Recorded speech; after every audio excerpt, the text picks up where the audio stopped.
Hello, hello, hello. I am Gepwin, here to bring you all your Mac gaming news, reviews, and gameplay. Today I'm going to be taking a look at Rogue Legacy. This has been out for a bit on PC. It recently came over to Mac. I'm fairly impressed with it. I'm going to take you through, let me know the one or two issues I have. Overall, great game. Really enjoying it. No, I gotta read all these, make sure. Let's take the walking tank. Okay, why not? MP, HP are swapped. Now let's see what I can buy with my gold. So, every mission, you go through this randomly generated castle, and you die. You will die. Like, that is kind of how the game is structured. You're gonna die. So, every time you play through, you get as far as you can, you die, then you pick an heir. And then your heir goes through and until they die. And then you pick another heir, use the gold that you earned to upgrade the castle. Every time you go into the castle, you have to give this person all your money. So you only get the money that you get on your last playthrough of the castle. You upgrade your manor, which gives you bonuses to your different characters, ups your damage, ups your health. You can up your magic with that. Just kind of your general upgrade system.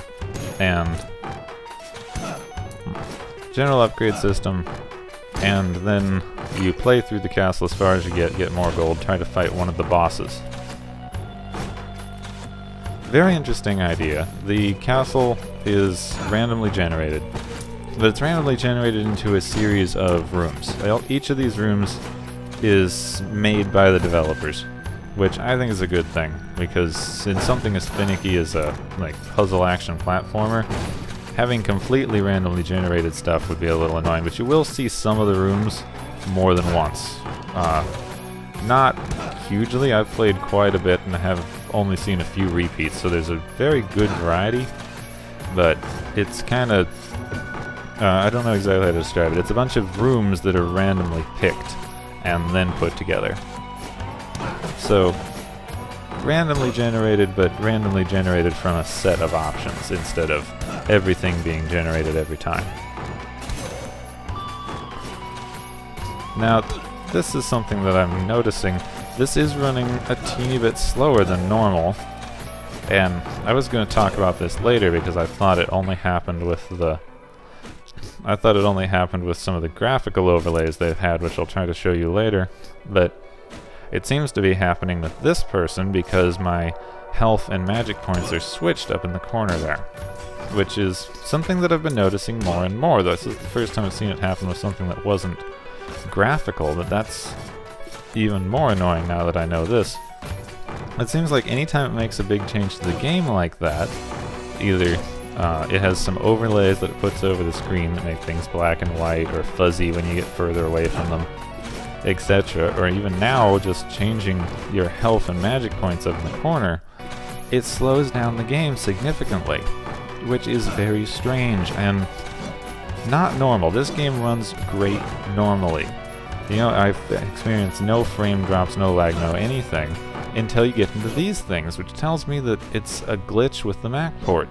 That's the only thing I can think of. I think the Mac port was not done as well as it could have. It's done okay, but it's not done as well as it could have, and it has these glitches that are a problem, and hopefully these glitches get sorted out. I hope they patch the game and sort out these slowdown errors, but so far I've heard nothing about it. I'm going to look into that for you later on. Maybe I can kick the developers in the pants a little bit and get this fixed, but really just kind of very annoying, especially for a game that took this long to come out on Mac. Now, throughout the castle you find these little bits, these little journal stories. I'm not going to read the whole thing, but this is how the story is presented. Not a huge amount of story. But it's kind of nice to find these little random journals and story bits. Now, I will tell you, I'm running this on an older machine. Normally it runs fine. I do run into these small errors, but these small errors are tanking the game way more than they should, so it's obviously more a glitch than a performance issue with my computer. But also, Macs are expensive, and they run forever. So, I think a lot of people have older systems, especially with how much it is to upgrade your system.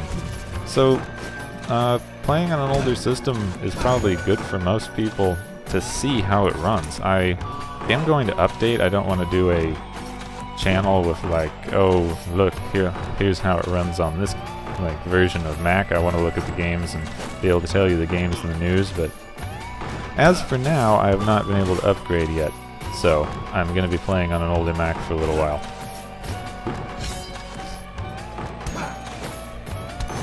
Haha, got him with my magic. You do have magic. It's a one-hit button, one-hit magic attack. Fairly simplistic. They do different things. You'll be randomly chosen from a pool of them in the beginning, and... Oh, did I get a blueprint? Yes, I got a blueprint. That's one of the blueprints I was talking about. You give it to the blacksmith outside and unlock new armor that you can make. Unfortunately, he's not grateful enough to give you any kind of discount on the armor that you give him blueprints for. Or maybe he does and he just doesn't mention it, but anyway, you still have to buy them afterward. So I've been able to actually talk about the issue I was going to talk about later. I didn't realize that that character was going to do that. I'll see if I can find somebody that doesn't alter the game. So every time you die, you go through and you choose your heir. And I'm going to choose this one. She doesn't seem to have any kind of big game-changing thing. I've only got 200 gold, which isn't going to let me buy anything in here. It might let me buy something at the blacksmith. It's a little bit subtle if you're not controlling it, but the game is running slightly better now. So it's a bit annoying that... it's definitely a bit annoying that you can't run any of these stupid other... or that the game can't handle changing itself even slightly on the machine. It is running a little better, still running a little bit slowly, and I'm not sure why. But the game normally runs fine. The slowdown is some sort of error I'm having on my part. And, you know, you'll go, well, why didn't you fix it? Because I've recorded this video 6 times. I was having a lot of sound issues. I think I've finally fixed it. If not, it's going up anyway. Sorry, that's just the way things are, it's just the way things are gonna go. Oop, got the triple jump? No, double jump? Double jump. There we go. Unlock the double jump from the fortune teller there. She gives you some magical abilities. But overall, even with the slight performance issues I've been having lately, I still recommend the game. I know that it's not ported well to Mac, both because of the weird slowdowns that shouldn't be happening, but also because I've never successfully quit the game. Every time I quit the game, be it through key commands or the in-game menu, no matter what, it lags out, gives me the application not responding, and I have to force quit it.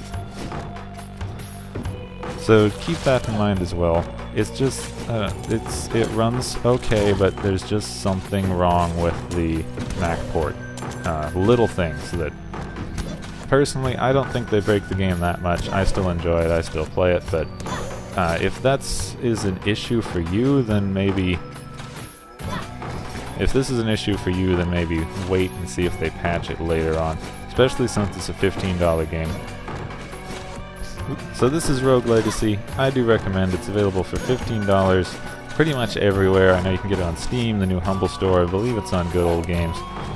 Keep an eye out for sales. It was just on sale in the new Humble Store, and I know Steam has sales all the time. So keep an eye out for sales if you don't think it's worth the $15. Generally I've seen it go half off when it goes on sale, so it makes it about $7. Aha. Overall, I think it's a good game. I would still recommend it even with these couple little glitches. Just keep them in mind. Keep them in mind, and I really hope that they do patch the Mac version soon. I hope you enjoy. Thanks for watching. I'm Gepwin. I'm here to bring you Mac gaming news, reviews, and gameplay. Like, subscribe, comment. If you have trouble with the comments with the Google Plus thing, and you have something you'd like to say, I am on Twitter at Gepwin. Pretty easy, at Gepwin. I'm the only idiot who uses that name. So I'm on Twitter at Gepwin. I respond to those if you want to check it out. I'm always on the Mac Gaming Reddit if you want to talk to me on there. My channel has a little thread there you can get to me through. or I'm going to set up a Facebook page for the channel. I just haven't yet, being lazy. But there's other ways to get to me if you can't talk to me on the Google Plus thing, which I completely understand. So don't feel bad if you have to post somewhere that's not YouTube, but do like, subscribe, and share if you enjoy the content, bringing you new videos as often as possible. And I so appreciate you watching. Thank you so much. Hope you enjoyed. I'm Gepwin, and I will see you soon.